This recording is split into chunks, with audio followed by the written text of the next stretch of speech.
Palo Duro Canyon, The Pride of Texas by Bettie Haller.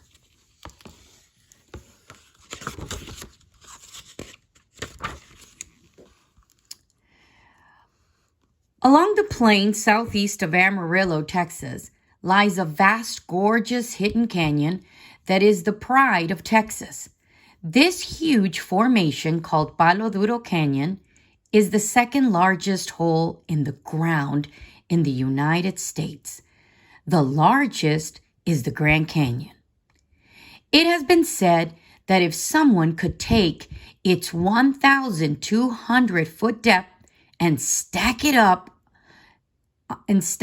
on top of its bigger, deeper cousin, the Grand Canyon, the result would be a complete geological record of Earth. The sculptor of this spectacular region of the Panhandle is a very small stream known as the Prairie Dog Town Fork of the Red River. The Red River is an important part of Texas geography, for it forms the boundary between Texas and Oklahoma. It seems impossible that a tiny creek could carve this huge canyon, but in a downpour, the stream quickly becomes a powerful river, capable of chiseling deeply into the land. This river, along with centuries of rain and wind, created the beautiful canyon that so many enjoy today. Not only are the walls of the canyon magnificent to look at, but the sheer size of the canyon makes it awesome to behold. Palo Duro Canyon stretches 120 miles across the Texas Panhandle, measuring a half-mile wide in some places to more than 2 miles wide in others.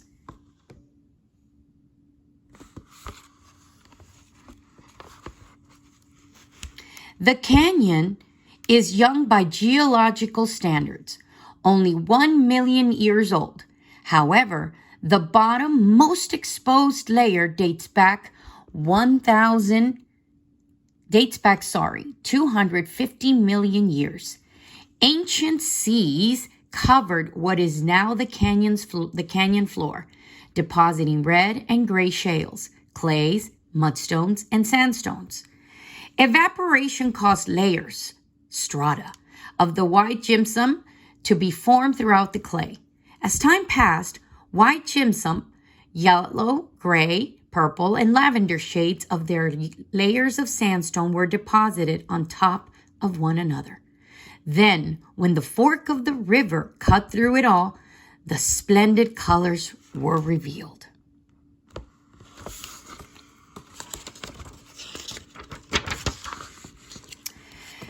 Palo Duro is filled with breathtaking scenery and many attractive formations.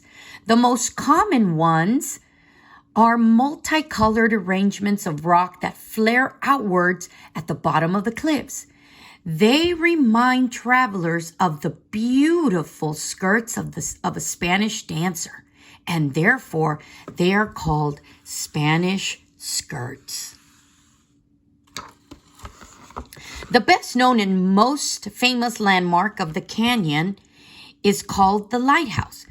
It was given that name because, like a lighthouse, it directs travelers through the surrounding land. A visit to the lighthouse means a long hike. It is not close to the main road.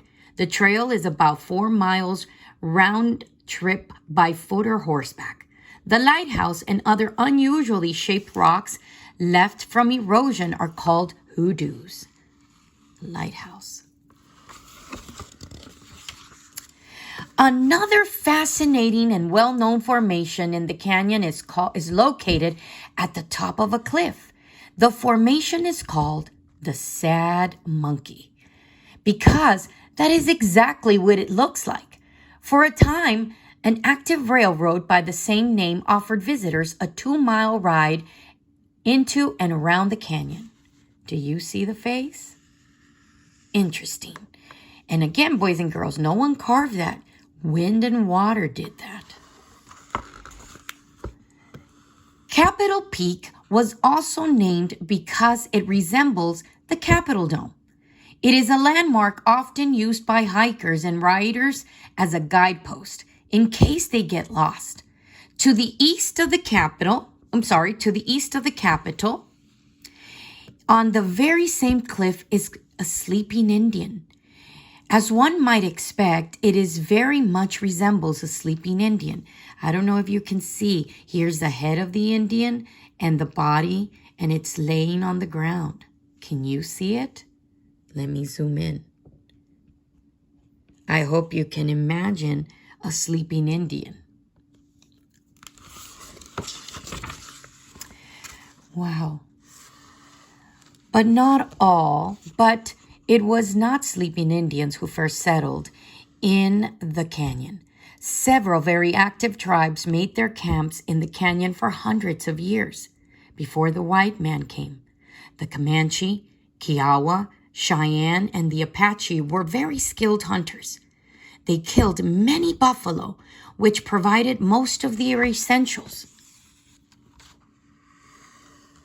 From the buffalo, the Indians made blankets, food, fuel, weapons, tools, containers, bedding, and tents.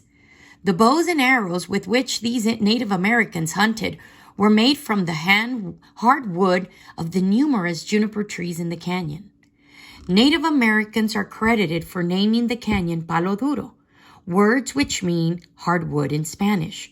The canyon provided other resources for the Indians, such as cottonwood, chinaberry, and hackleberry trees, which served as fuel and shade for their camps. They made a paste of water and various colors of dirt for their war paint.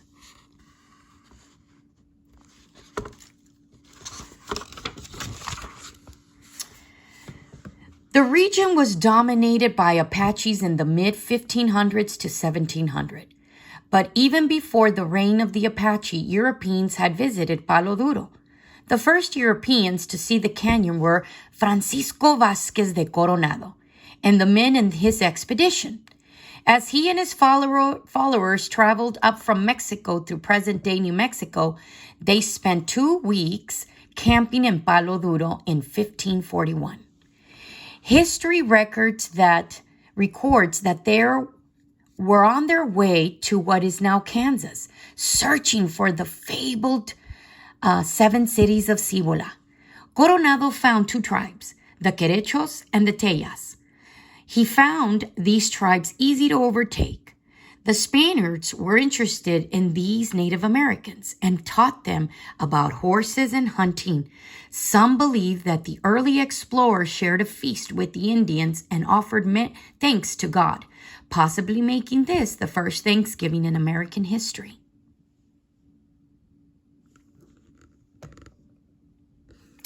The Apache eventually were replaced by Comanche, who migrated south and claimed lands belonging to the Apaches.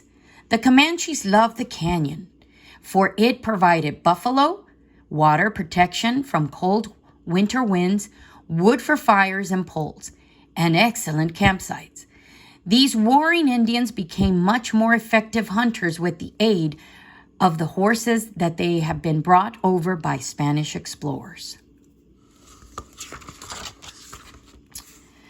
Spaniards did not return to the canyon until 200 years after Coronado's expedition. When these Spanish explorers arrived, they thought the Native Americans would still be easy to conquer. But the Spaniards' absence of 2 centuries, the Comanche had become excellent horsemen. They could ride on the belly of a horse and keep 2 arrows in the air at once. Spaniards could fire at them with their muskets. When they stopped to reload, however, the Indians would ride in and kill them. Not until 1852 was Palo Duro Canyon seen by Anglo-American explorers. Captain Randolph B. Marcy of the U.S. Army received orders to examine the land bordering the Red River. Upon seeing the canyon, he wrote, "We all stopped and gazed with wonder and admiration upon the panorama which now for the first time exhibited to the eyes of the civilized man. It was as if it had been designed and executed by the almighty artist as the presiding genius of this dismal solitudes. Marcy said the walls of the canyon were like the walls of a castle with its battlements and watch towers. And here is Randolph Marcy looking at the canyon in 1852.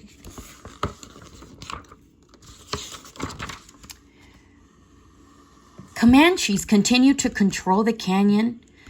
They raided Anglo settlements, stole horses, and captured women and children. The Anglo girl named Cynthia Ann Parker was kidnapped by Chief Nakona and his tribe. Later, she would marry the chief and give birth to Quanah Parker, the last great Comanche chief.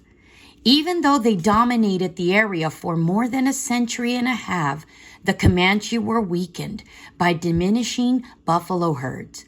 What changed their rule was the white man's desire for buffalo hides. Buyers in England and New York sent hunters to venture into the Texas Panhandle. The Indians attacked the hunters, but long-range buffalo guns held them back. In June of 1874, several buffalo hunters lost their lives in an early morning attack by Comanche. This battle, called the Battle of the Adobe Walls, created a desire in Texans to be free from Indians. The U.S. Army decided to attack the Comanches. One command was led by Colonel Ranald Mackenzie. As dawn was breaking one morning in late 1874, the troops saw an Indian camp at the bottom of the Palo Duro Canyon. While the Indians slept, Mackenzie and his men quietly crept down in the steep canyon trail. The soldiers burned teepees, rifles, and other supplies. Almost 1,400 horses were captured. Mackenzie ordered that 400 of the best horses be kept for his men, and the rest were killed. Without their horses, the Indians had no way to hunt, travel, or fight well. They were easily overcome and were moved to a reservation at Fort Sill, Oklahoma.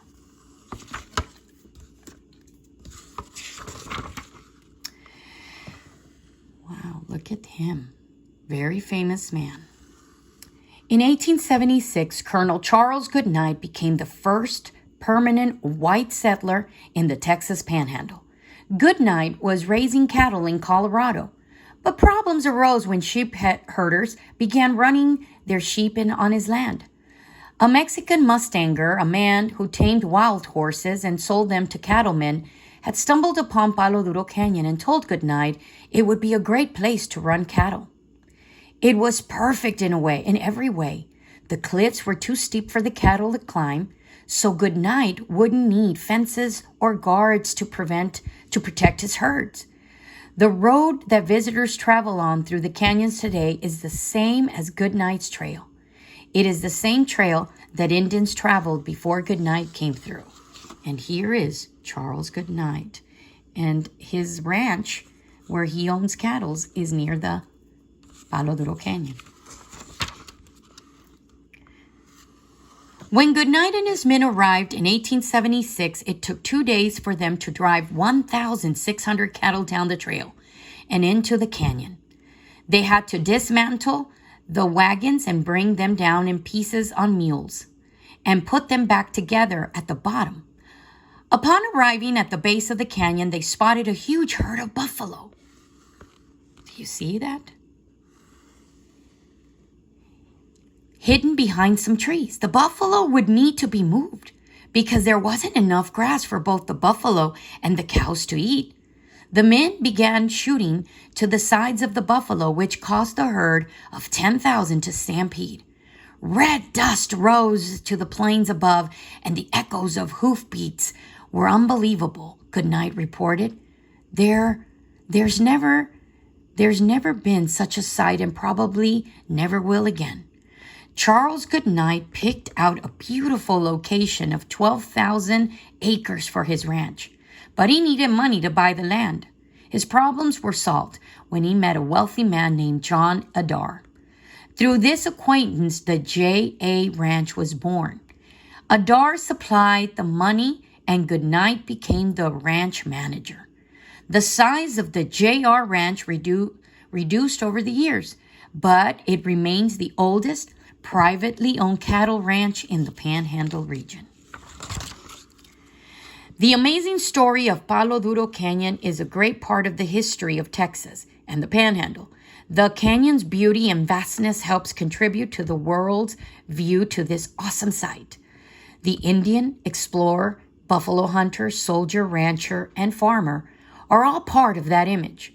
Palo Duro Canyon has become a symbol of freedom once associated with the unfenced open range. It is truly a pride of Texas. I hope you enjoyed reading this book and learned quite a bit about Palo Duro Canyon.